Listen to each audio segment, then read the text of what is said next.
Hello दोस्तों, कैसे हैं सभी। उम्मीद है कि सब अच्छे होंगे। तो देखो दोस्तों, आज हम द्विघात समीकरण पढ़ेंगे जो कक्षा 10 के गणित के अंतर्गत 4 एक्सरसाइज है। तो दोस्तों, आज हम द्विघात समीकरण समझेंगे कि द्विघात समीकरण क्या होती है। तो देखो दोस्तों, वह चर राशि जिसकी चर राशि की घात 2 आ रही हो तो उसे हम द्विघात समीकरण कहते हैं। जैसे इसके मानक की बात करो द्विघात समीकरण की, कि देखो दोस्तों कि द्विघात समीकरण के मानक रूप की बात करूं तो इसका मानक रूप क्या होता है कि ए एक्स स्क्वायर प्लस का बी एक्स प्लस का सी इक्वल टू 0। तो ये होता है हमारा मानक रूप द्विघात समीकरण का। बस इसमें क्या है कि इसमें एक कंडीशन है कि कभी भी एक्स स्क्वायर का जो गुणांक है ना ए, ये कभी भी बेटे 0 के बराबर नहीं होना चाहिए। यदि ये 0 के बराबर नहीं है एक्स स्क्वायर का गुणांक, तो वो हमेशा क्या होगा, द्विघात समीकरण होगी। ठीक है कि नहीं। यदि बेटा ये 0 आ जाता है, समझो ये बाई चांस ये 0 आ जाता है तो ये 0 हो गया, तो ये क्या बचा, केवल बी एक्स प्लस का सी बराबर 0। और ये आप जानते हो ये क्या होती है कि ये केवल एक चर रैखिक समीकरण होती है कि नहीं। तो ये द्विघात समीकरण तो नहीं रही, केवल एक घात वाली रैखिक समीकरण रह गई है। ठीक है ना। तो इसीलिए इसका ए का मान कभी भी 0 के बराबर नहीं होना चाहिए, तब हमारी वो द्विघात समीकरण कहलाएगी। ठीक है। यदि दोस्तों किसी भी घात में त्रिघातीय आ जाए, जैसे यानी x की घात भी 2 आ रही है, यानी ए एक्स स्क्वायर भी आ रही है, और प्लस का बी एक्स की घात 3 आ जाती है, या सी एक्स की घात 2 प्लस का यानी x प्लस के 2 बराबर 0, ऐसा कुछ आ जाता है। तो देखो दोस्तों, कुछ भी मान लो d, तो इसमें देखना, इसमें ये सबसे मैक्सिमम घात इसमें कितनी आ रही है चर राशि की, कि 3 आ रही है। तो ये इसका मतलब त्रिघातीय वाला समीकरण हो गया। इसे रिपीट कर दिया क्या, ये रिपीट कर दिया ना, इसे हटाओ। तो इसका मतलब कि इसमें हमने देखा कि जो मैक्सिमम जो घात है ना वो 3 है। तो इसका मतलब है कि जो मैक्सिमम घात वाली समीकरण होगी वही हमारी उतनी ही घात की समीकरण कहलाएगी। तो इसमें देखना, जो मैक्सिमम घात है वो सबसे ज़्यादा मैक्सिमम घात कितनी है, 2 है, तो वो द्विघात समीकरण हो जाएगी। अब इसमें देखना कि इस वाले समीकरण में सबसे ज़्यादा मैक्सिमम घात कौन सी है, कि सबसे ज़्यादा मैक्सिमम घात है यानी सबसे बड़ी घात 3 है, तो वो त्रिघातीय समीकरण हो जाएगा। तो इसका मतलब हो गया द्विघात समीकरण नहीं रहा। अब क्या बन गया कि त्रिघातीय समीकरण बन गया। अब जैसे मैं कोई ऐसे क्वेश्चन दे देता हूँ, जैसे x की पावर 4 दे दूँ प्लस x की घात 3 दे दूँ प्लस 2x स्क्वायर दे दूँ प्लस का x प्लस का 5 बराबर 0, ये आ जाता है। तो हमें देखना है ये क्या घातीय समीकरण है। तो सबसे ज़्यादा मैक्सिमम घात देखो कितनी है, कि सबसे ज़्यादा मैक्सिमम घात है बेटे 4। तो इसका मतलब कि चतुर्थ घातीय समीकरण बन गई। ना तो ये त्रिघातीय समीकरण रहा, ना ये द्विघात समीकरण रहा, ना ये रैखिक रहा। तो ये कौन सा बन गया, कि ये बन गया हमारा चतुर्थ घातीय समीकरण। तो दोस्तों, आपको उम्मीद है कि ये आप अच्छी तरह से समझ के होंगे, यानी कैसे द्विघात समीकरण हम पहचानेंगे कि द्विघात समीकरण है और त्रिघातीय समीकरण है और फोर्थ घातीय समीकरण है, ये आपको पहचानना आ गया होगा। तो देखो दोस्तों, बस यही बेसिक नॉर्मल था इस चैप्टर में, और आप अब यानी द्विघात समीकरण के कक्षा 10 के गणित के अंतर्गत 4.1 आप सरल कर सकते हो। ठीक है। तो मैं इसे रफ कर रहा हूँ, इसे चाहो तो आप नोट कर सकते हो। ठीक है। मैं आपके लिए एक्सरसाइज करा रहा हूँ 4.1।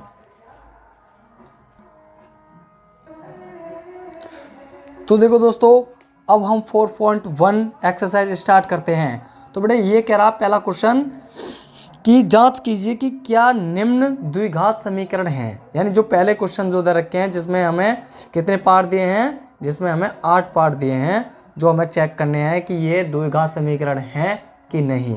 ठीक है ना, ये हमें चेक करना है। तो देखो दोस्तों, पहला क्वेश्चन जो दिया है वो दिया है कि x प्लस 1 का होल स्क्वायर बराबर 2 और x माइनस 3 का होल स्क्वायर। तो मैं से लिख देता हूँ क्वेश्चन 1 को, यानी क्वेश्चन नंबर 1 का फर्स्ट पार्ट। तो देखो क्या दे रखा है बेटा, x प्लस 1 का होल स्क्वायर और बराबर 2x माइनस 3। ठीक है कि नहीं, ये सवाल दे रखा है हमारा पहला। अब ये चेक करना है कि द्विघात समीकरण है कि नहीं है। तो देखो दोस्तों, हम क्या करेंगे, ये बेसिक आपको जानते होंगे कि ये क्या है, कि होल वर्ग करना है। होल वर्ग का फॉर्मूला तुम पे आता ही होगा कि बेटा क्या हो रहा है कि x का वर्ग प्लस 1 का वर्ग, इसे सरल कर देंगे और 1 का वर्ग 1 ही होता है और प्लस का इन दोनों का दुगुना 2x और बराबर इसकी हम बोले तो इसकी गुणा हो जाएगी 2x और क्या हो जाएगा माइनस का 3 दूनी 6। तो देखो बच्चों इस 2x से तो 2x कैंसिल आउट हो जाएगा क्योंकि ये प्लस के हैं और बेटा ये माइनस के 6 उल्लंघ को लेकर आऊँगा तो ये क्या हो जाएगा कि बेटा ये बचेंगे प्लस के हो जाएंगे कितने 7 बराबर 0। तो देखना कि ये द्विघात समीकरण है और द्विघात समीकरण देखने के लिए मैंने क्या बताया था कि पहले तो एक्स स्क्वायर का गुणांक 0 नहीं होना चाहिए, ये नॉर्मली बात है, ठीक है। और दूसरी कंडीशन जो मेन इंपॉर्टेंट है कि सबसे ज़्यादा चर राशि की घात देखो सबसे ज़्यादा कितनी है। तो देखना सबसे ज़्यादा चर राशि केवल इसमें एक ही चर राशि आ रही है जिसकी घात मैक्सिमम 2 है, तो इसका मतलब ये द्विघात समीकरण है। तो मैं लिख दूंगा कि द्विघात समीकरण है, ठीक है कि नहीं। तो इसी अच्छा ये क्या कह रहा है कि जांच कीजिए, अच्छा ठीक है दोस्तों। तो ये आपने बता दिया कि द्विघात समीकरण है। इसी प्रकार आप कुछ अब दूसरा पार्ट हल कर सकते हो। दूसरा पार्ट बेटा क्या है कि बेटा दूसरा पार्ट है कि एक्स स्क्वायर और माइनस के 2x और ये बराबर माइनस के 2 लग रहा है इनटू में और ये दूसरे कोष्टक में 3 माइनस एक्स, बेटा ये सवाल दिया है, ठीक है ना। तो ये देखना है कि द्विघात समीकरण है कि नहीं है। तो देखो फटाफट कि एक्स स्क्वायर माइनस के 2x, इससे कुछ कहेंगे नहीं, इसे सरल करेंगे तो -2 की गुणा करेंगे इसके अंदर, तो बेटा -2 की माइनस या 3 में करेंगे तो कितना हो जाएगा 3 दूनी 6 और बेटा ये माइनस और ये माइनस आप जानते हो प्लस होता है और 2x हो गया है कि नहीं। अब बेटा देखो एक्स स्क्वायर, क्या इस 2x को उल्लंघ को ले आऊँ तो उल्लंघ को लेकर आऊँगा तो चिन्ह बदल जाएगा, माइनस का हो जाएगा, माइनस का पहले से यहाँ पर 2x ये 2x हो जाएंगे तो बोले तो कितने हो जाएंगे 4x, ठीक है। इस -6 को उल्लंघ को लेकर आऊँगा तो इस जगह प्लस का 6 बराबर 0। तो देखो इस ये द्विघात समीकरण है कि नहीं है कि सर बिल्कुल है। क्यों? क्योंकि इसमें सबसे ज़्यादा चर राशि की मैक्सिमम घात कितनी है 2, तो इसका मतलब ये भी है द्विघात समीकरण। अब इसी प्रकार तीसरा पार्ट आता है हमारा। तो बेटा तीसरा पार्ट क्या आता है कि x माइनस 2 और x प्लस 1, ठीक है, कि x प्लस 1 और बराबर आता है x माइनस 1 और आ रहा है x प्लस 3 इंटू में, है कि नहीं। अब ये देखना है कि ये द्विघात समीकरण है कि नहीं है। तो देखो दोस्तों, तो पहले नंबर देखो ये कोष्टक है, यानी कोष्टक इसकी गुणा इसमें होगी, गुणा लग रहा है इसका बीच में, तो इसे बोलो तो x की, अब इस पर कोष्टक की तुम पर गुणा करनी आती होगी कि पहले x की करो इस पूरे कोष्टक में, तो एक्स स्क्वायर हो जाएगा बेटे और ये प्लस आ जाएगा और x की एक में करेंगे तो केवल x। अब -2 की करेंगे इसके अंदर तो बेटा माइनस के 2x हो जाएगा और ये माइनस और ये प्लस हो जाएगा माइनस और 2 की गुणा 1 में करेंगे तो 2 1 2, ठीक है। ये हमने सरल कर लिया। इसी प्रकार से इसको भी ऐसे ही हल करो। तो x की पहले करेंगे इसमें तो बेटा एक्स स्क्वायर प्लस का आ जाएगा 3x हो जाएगा, फिर माइनस का करेंगे -1 की गुणा इसमें तो बेटा ये हो जाएगा माइनस का x और ये माइनस होता है माइनस और बेटा 1 की गुणा 3 में करेंगे तो 1 3 3।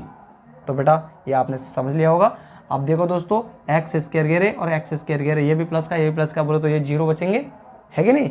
अब देखना दोस्तों क्या ये कितने हो गए, ये तो हो जाएगा ये प्लस का x है माइनस का 2x है, ये कितना बचा कि ये बचा केवल माइनस का x और ये माइनस के 2 और बराबर ये कितना है 3x में से x गया तो केवल 2x बचा और माइनस का 3। अब बेटे ये उल्लंघ को लेके आओ तो ये हो जाएंगे माइनस के 3x, ये 2x उल्लंघ को ले आए तो माइनस का हो जाएंगे और ये माइनस का पहले से ही है तो ये हो जाएगा माइनस का 3x। अब बेटे ये माइनस के 3 उल्लंघ को लेकर आओ तो प्लस के केवल 1 ही तो बचेगा बराबर 0। बेटा बताना कि क्या मैं माइनस से भाग कर दूं, जब माइनस से भाग कर दूंगा तो क्या बचा कि बेटा ये बचा हमारा कि माइनस का ये तो प्लस का हो जाएगा और ये हो जाएगा माइनस का 1 बराबर 0। तो बस हमें तो यहीं पर भी दिख गई थी कि ये द्विघात समीकरण है कि नहीं है कि नहीं, कि बिल्कुल नहीं है। क्यों? क्योंकि इसमें चर राशि की मैक्सिमम घात कितनी है 1, तो ये केवल एक चर रैखिक समीकरण है, इसीलिए ये द्विघात समीकरण नहीं है। बात समझ में आई कि नहीं। तो लिख देंगे कि द्विघात समीकरण नहीं है, ठीक है दोस्तों। तो ये आपने कंप्लीट कर ली होगी ये वाली, यानी तीसरा क्वेश्चन। अब देखो चौथा क्वेश्चन क्या दे रखा है। चौथा क्वेश्चन दे रखा है यानी x माइनस 3 और ये है कि 2x प्लस के 1 और बराबर x और x प्लस 5। ठीक है दोस्तों, अब बेटा क्या करना है, वही काम पहले इसके अंदर मल्टीप्लाई करो। तो x करेंगे पहले, तो बेटा कितना हो जाएगा कि 2x² हो जाएगा, और प्लस का x के 1 में करेंगे तो केवल x होएगा। -3 की करेंगे तो माइनस के 3 दूनी 6x हो जाएगा। ये माइनस माइनस हो जाएगा, ये माइनस और ये प्लस हो जाएगा माइनस, और 3 की गुना करेंगे 1 में 3 1 3। बेटा इसकी x की करेंगे इसमें, तो बेटा कितना हो जाएगा x² और प्लस का 5x। तो दोस्तों इसे सरल कर लो, तो क्या करेंगे x² यानी बोले तो ये पार्टी उल्लंघ को खींच लाओ। तो देखो 2 डायरेक्ट कर रहा हूँ मैं, इतना तो समझते होंगे तुम। ठीक है कि ये x² है, ये 2x²। जब उल्लंघ को लेकर आएंगे तो माइनस का x² होगा, 2x² में तो 1x² गया, तो केवल कितना बचा प्लस का x²। ठीक है कि नहीं। अब बेटा इसी प्रकार ये माइनस के यहाँ पे कितने बचे 5x बचे, क्योंकि 6x में से 1x का तो माइनस के 5x बचे, और ये उल्लंघ को लेके आ रहा हूँ 5x, तो ये भी माइनस के 5x, और पहले से माइनस के 5x बोले तो कितने हो जाएंगे माइनस के 10x।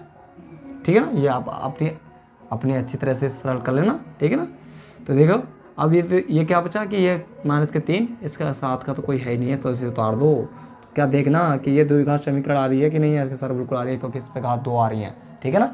इसी प्रकार अब आप यानी कितना चौथा आपको स्वयं करना है, ये आपके लिए होमवर्क है। ठीक है कि नहीं। और 5वां कि सर 5वां मैं करा देता हूँ तुम्हारे लिए, 5वां भी इजी है, यानी कर लोगे बहुत आसानी तरीके में। ठीक है कि नहीं। तो देखो 5वां क्या दे रखा है, चौथा आपके लिए क्या था, चौथा नहीं था, 5वां आपके लिए होमवर्क था ना। 5वां आपके लिए होमवर्क हो गया, मैं छठा करा रहा हूँ आपके लिए। तो बेटा तो छठा क्या है, देखो कि छठा है x² प्लस के 3x प्लस के 1 बराबर x - 2 का होल स्क्वायर। ठीक है ना। तो देखो ये तो तुरंत पता पड़ रहा होगा आपको कि क्या हल करना है, मैं केवल यही तो खोलना है। तो इसे खोल दो, x² प्लस के 4 माइनस के 2 दूनी 4x। तो बेटा देखो x² तो x² खत्म, तो क्या बचा कि क्या द्विघात समीकरण बची कि नहीं बची। तो ये द्विघात समीकरण नहीं बची, क्योंकि द्विघात समीकरण इसमें 2 घात है ही नहीं है किसी में, तो बेटा ये नहीं होगा। इसी प्रकार से आप छठा हो गया। इसी प्रकार से आप सातवां मैं करा देता हूँ आपके लिए। ठीक है कि देखो सातवां क्या है कि सातवां है x प्लस 2 का होल क्यूब और बराबर 2x यानी x² - 1। ठीक है। तो ये देखना इसका होल क्यूब तो खुलना आती होगा, आप पे सबको आता होगा। ठीक है। तो x³ प्लस का ये हो जाएगा 8, और बेटा प्लस का ये इनका 3 गुना करेंगे, यानी 3 दूनी 6x, और कोष्टक में होता है x प्लस 2। ठीक है नहीं, ये फॉर्मूला होता है हमारा, फॉर्मूला लगाया हमने। अब 2x के इसमें गुणा करो तो बेटा ये हो जाएगा 2x की घात 3, और माइनस के 2x की 1 में करेंगे तो 2x। ठीक है।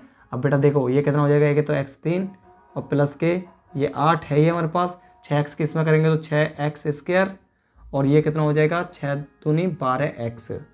इसी प्रकार ये कितना है 2x³ और ये माइनस के 2x। अब बेटा ये वाली चीज़ उन लोगों को लेके आओ, तो बेटा देखना क्या 2x उन लोगों को लेके आएंगे तो ये कितना हो जाएगा कि माइनस का x³ बचेगा। ठीक है कि नहीं। और ये हमारा क्या है, ये प्लस के 6x² हमारे पास है, ये है कि नहीं। और ये उन लोगों को लेके आओ तो ये प्लस के हो जाएंगे 14x, क्योंकि ये माइनस के 2 हैं, उन लोगों को लेके आएंगे तो प्लस के हो जाएंगे, और 12x हमारे पास पहले से था, और प्लस के 8 हमारे पास बैठा ही है बराबर 0। तो देखना क्या ये द्विघात समीकरण है कि नहीं है, कि सर बिल्कुल नहीं है। क्यों, क्योंकि इसमें 3 घात आएगी मैक्सिमम, तो ये द्विघात समीकरण नहीं है। तो दोस्तों ये चौथा 8वां सवाल आपके लिए होमवर्क है। ठीक है ना। एक तो था 5वां होमवर्क, और एक है आपके लिए 8वां होमवर्क, है कि नहीं। ये आपके लिए होमवर्क स्वयं करना। ठीक है। और नहीं हो तो मुझे कमेंट करना, मैं आपके लिए बता दूंगा। ठीक है। तो देखो दोस्तों अब हम नेक्स्ट वीडियो में क्वेश्चन नंबर 2 की हम बात करेंगे। ठीक है कि नहीं। तो दोस्तों यदि ये वीडियो अच्छी लगी हो तो प्लीज़ वीडियो को लाइक कर दो, और चैनल को सब्सक्राइब कर दो, और बेल आइकन प्रेस कर दो, ताकि नई वीडियो जब भी आए उसका नोटिफिकेशन आपको तुरंत मिल जाए। ठीक है दोस्तों। तो हम नेक्स्ट क्लास में क्वेश्चन नंबर 2 की बात करेंगे। ठीक है। तो मिलते हैं नेक्स्ट वीडियो में। Tell me pretty lies, look me in the face. Tell me that you love me.